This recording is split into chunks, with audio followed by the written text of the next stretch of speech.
अस्सलामुअलैकुम गाइस, मैं हूँ बिलाल हसन और आप देख रहे हैं फ्रेंड रिएक्शन चैनल। उम्मीद रखता हूँ कि आप सब लोग खैरियत से होंगे।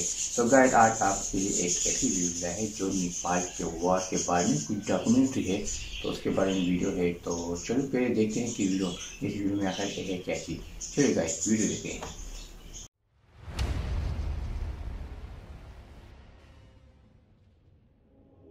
भनिन्छ युद्ध आफैमा जायज होइन।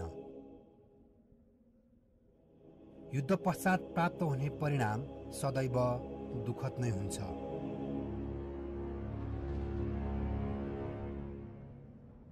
विश्वका कयौं राष्ट्रहरू स्थापित हुन भएका युद्धहरू आजसम्म हामी इतिहासको रूपमा सम्झिरहेका छौं।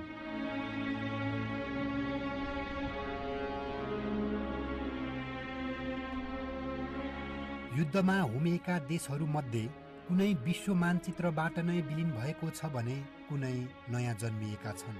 अझ धेरै जसोले त आफ्नो भूभाग गुमाउनुको अतिरिक्त व्यापक रूपमा मानवीय तथा भौतिक क्षति समेत बेहोर्नु परेको छ। आजको कार्यक्रममा हामी तत्कालीन नेपाल सरकार र ब्रिटिस इस्ट इन्डिया कम्पनी बीच भएको नेपाल अङ्ग्रेज युद्धबारे चर्चा गर्न गइरहेका छौँ। राजा गिबाण युद्ध वीर विक्रम शाहदेवको शासनकालमा भएको नेपाल अङ्ग्रेज युद्ध सन् 1814 देखि 1816 सम्म भएको थियो।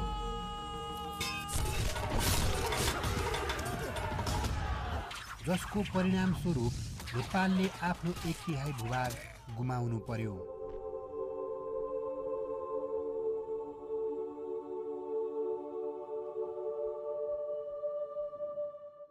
यस युद्धमा ब्रिटिस इस्ट इन्डिया कम्पनी सरकारले मोरङ, मकवानपुर, बुटवल, अल्मोडा, कुमाऊ, नालापानी, जैथक, मलाउ, देउथल तथा गढवाल इलाकाहरूबाट आक्रमण गरेका थिए।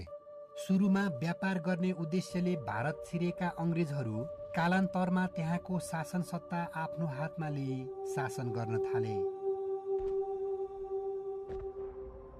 उनीहरूले आफ्नो शासन भारतमा मात्र सीमित नराखी वरिपरिका छिमेकी मुलुकहरूसम्म विस्तार गर्न लागे।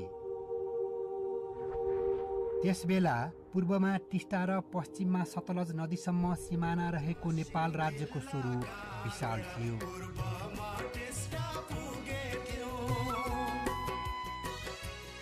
अङ्ग्रेजहरू राज्य विस्तारको क्रममा तत्कालीन भारतका विभिन्न सानातिना राज्यहरू जित्दै नेपालको सिमानासम्म आइपुगे।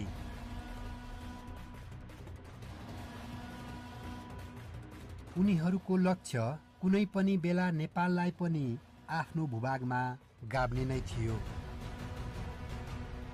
नेपाल एकीकरणको समयमा गोर्खाली फौजले देखाएको रणकौशलता, युद्धकला तथा बहादुरीसित अङ्ग्रेज फौज परिचित थिए। त्यसैले विभिन्न बहानामा नेपालभित्र पसी नेपालको वास्तविकता बुझ्न र फाइदा उठाउन लागि परिरहेका थिए।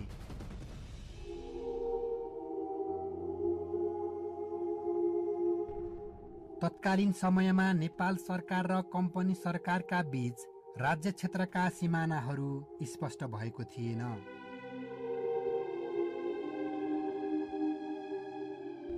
साबिकदेखि चल्दै आएको आफ्ना भोगचलनका आधारमा नै दुई देशबीच सिमानाहरू निर्धारण हुँदै आइरहेका थिए। श्रृङ्खलाबद्ध सीमा विवादका पछिल्लो चरण बुटवल र शिवराज कसको स्वामित्वमा रहने भन्ने विषयमा केन्द्रित थियो।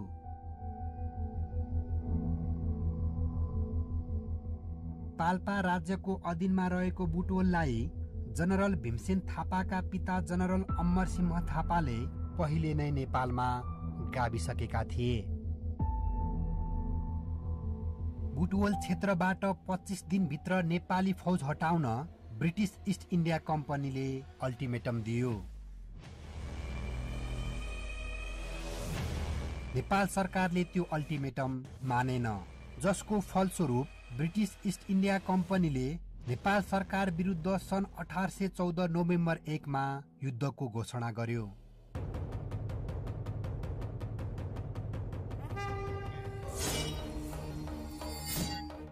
धर्म प्रचारको लागि नेपाल आएका क्रिस्चियन पादरीहरूलाई विभिन्न समयमा गरेको निष्कासन, ब्रिटिस इन्डियाका दूतहरूसँगको सम्बन्ध, नेपालको प्राकृतिक स्रोतहरूको उपयोग गर्ने मनसाय, नेपालको बाटो हुँदै तिब्बतसँग व्यापारिक सम्बन्ध कायम राख्ने अभिप्राय आदि नेपाल अंग्रेज युद्धका पृष्ठभूमिहरू हुन्।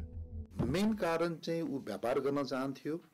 यो जमिन उसलाई जसरी पनि चाहिएको थियो टिबेट जानको लागि। ऊ नेपालबाट टिबेट जानलाई, टिबेटमा व्यापार गर्नलाई, टिबेटको सुन लिनको लागि सुन, उन, नुन, चिया, टिबेटबाट पेकिङ जाने, पेकिङबाट ऊ मङ्गोलिया जान्थ्यो। नेपाली फौजको तुलनामा अंग्रेजसँग उत्कृष्ट सेना र शक्तिशाली हात हतियारहरू थियो।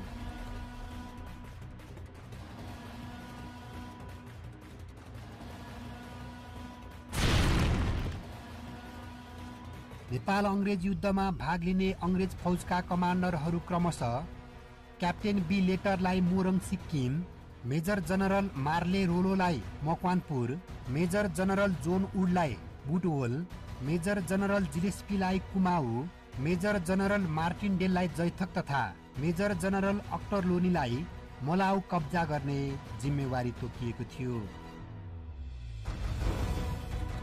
नेपाली फौजको युद्धको स्वरूप काजी बक्तावर सिंह थापालाई विजयपुर, कर्णेल रणवीर सिंह थापालाई मकवानपुर, कर्णेल उजिर सिंह थापालाई बुटवल, चौतारिया बमशाहलाई अल्मोडा, कप्तान बलभद्र कुवरलाई सहनपुर देहरादुन क्षेत्र, काजी रणजोर थापालाई जैथक र सरदार भक्ति थापालाई मलाउ इलाकाको जिम्मेवारी दिएको थियो। नेपालीहरूलाई एकै ठाउँमा सानो फ्रन्टमा गर्यो भने यिनीहरूले गुरिल्ला ट्याक्टिक्सबाट मार्छ भन्ने कुरो। यिनीहरूले एकदम ठुलो फ्रन्टमा करिब 2500 किलोमिटरको फ्रन्ट होला। यो टिस्टा नदीदेखि सतलज नदीसम्म ठुलो फ्रन्टमा हमला गर्न अगाडि बढायो।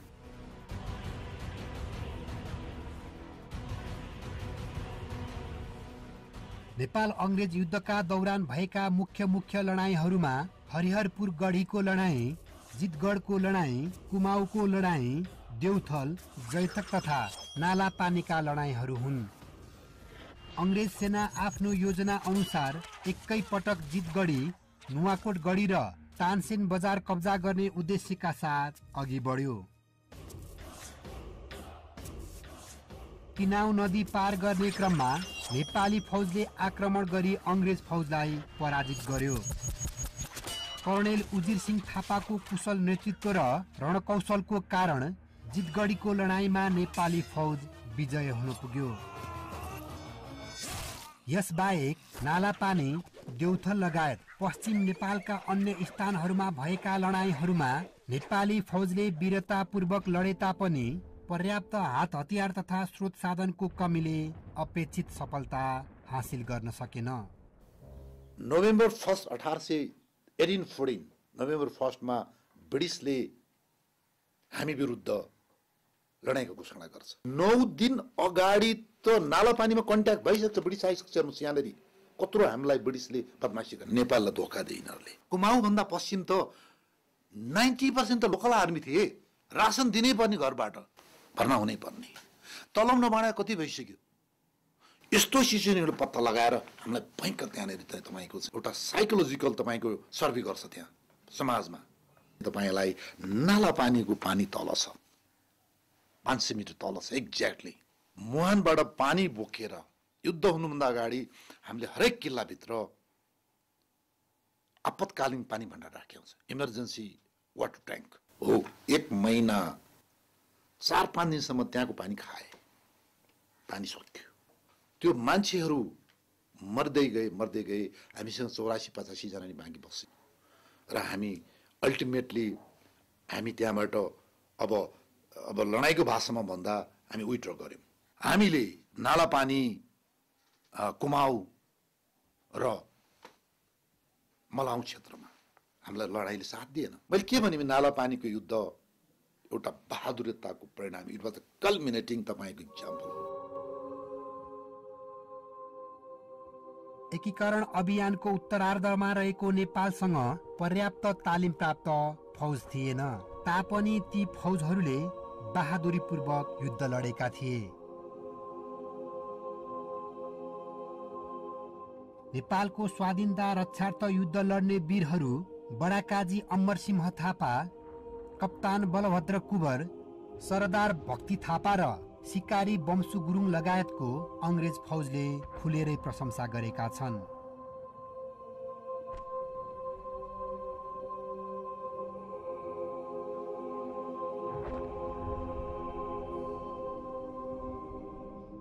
सन् 1814 नोभेम्बर 1 देखि नाला पानीबाट सुरु भएको लडाईँ सन् 1815 डिसेम्बर 1 तारिकका दिन सिन्धुली जिल्लाको हरिहरपुर गढीमा पुगी अन्त्य भयो। हरिहरपुर गढी विजय गरी मकवानपुर पुग्न लागेको अङ्ग्रेज फौजले काठमाडौँ कब्जा गर्ने आंकलन गरेपछि नेपाल सन्धिको लागि तयार भयो।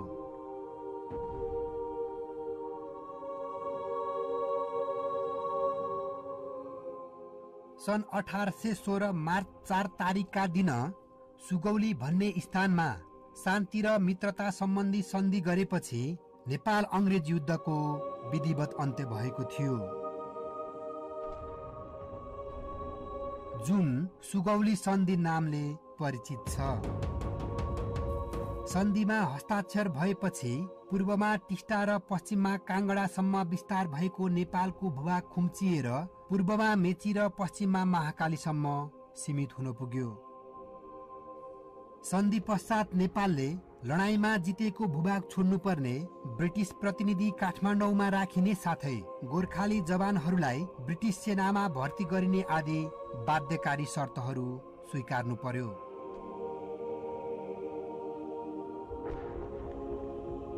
युद्धको परिणाम हार अथवा जित नै हो। नेपाल अङ्ग्रेज युद्धमा नेपाली फौजले अपेक्षित परिणाम हासिल गर्न नसके तापनि नेपाली फौजको वीरता र बहादुरी यस युद्ध पश्चात नै फैलिएको हो,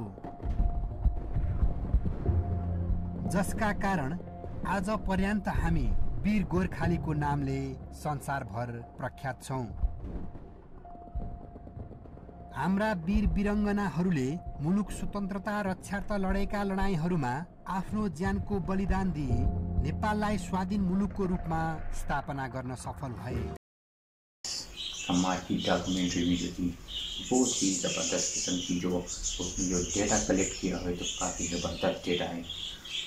और एक ख़ास बात जो नेपाल का जो खंजर है वो काफ़ी बड़ा भी है और 1816 से देख रहा हूँ अभी तक वही खंजर वो इस्तेमाल करते हैं, क्योंकि इसकी पहचान है, नेपाल की ये ख़ास पहचान है कि आर्मी के साथ ये खंजर होता है और काफ़ी ख़तरनाक और तेज़ खंजर है। तो गाइस ये वीडियो आपको यकीनन बहुत पसंद आई होगी। तो इंशाल्लाह फिर गाइस इस तरह की और वीडियो भी आपकी लाऊंगा। तो इंशाल्लाह गाइस फिर मिलेंगे नेक्स्ट वीडियो में, तब तक के लिए इजाज़त दीजिए। अल्लाह हाफ़िज़।